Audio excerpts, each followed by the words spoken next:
This beef and cabbage sauce will sure be a hit once you try it. So delicious. Keep watching, let me show you how to make it. In a pan, you're going to heat up some sesame oil and some vegetable oil. You can use only vegetable oil if you don't have sesame oil. Next, go in with some shredded beef and seasoning. This seasoning is some beef seasoning, some onion powder, and all-purpose seasoning. Stir very well until it turns pale. Now for the shredded beef, you can do this yourself in a house. Get a chunk of beef and slice them into shreds, or simply get the shredded ones from your grocery store.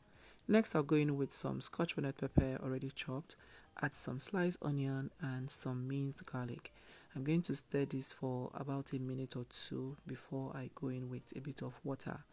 Once you add the water, you're going to cover this and allow it to do its thing for about 5 minutes. You want the beef to properly cook. If you'll be slicing your meat yourself at home, be sure to cut against the grain so it cooks fast.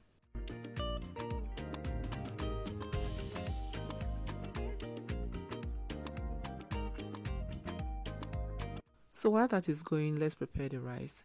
I'm going to add some herbs into a pot of water. See, I've started sharing Christmas recipes like this, so start saving these recipes.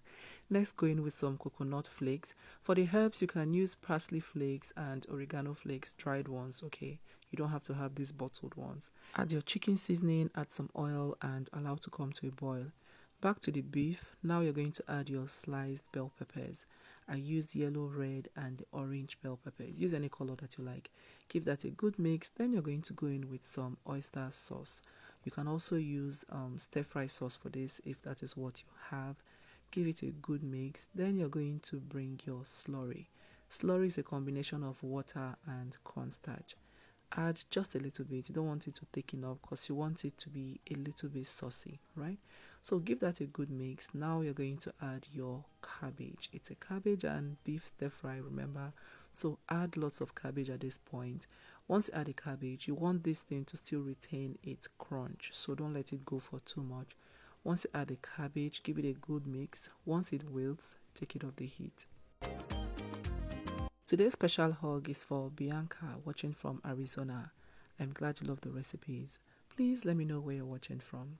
Alright, our sauce is properly combined now. It is ready. Take it off the heat.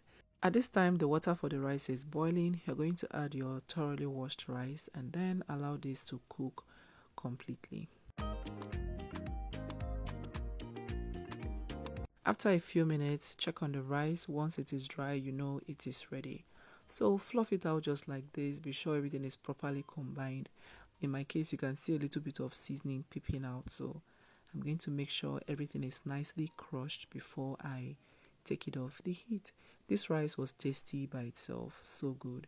Now serve and enjoy. Yummy, delicious, nose blinding, everything amazing. Thank you so much for watching. See you in my next one. Bye.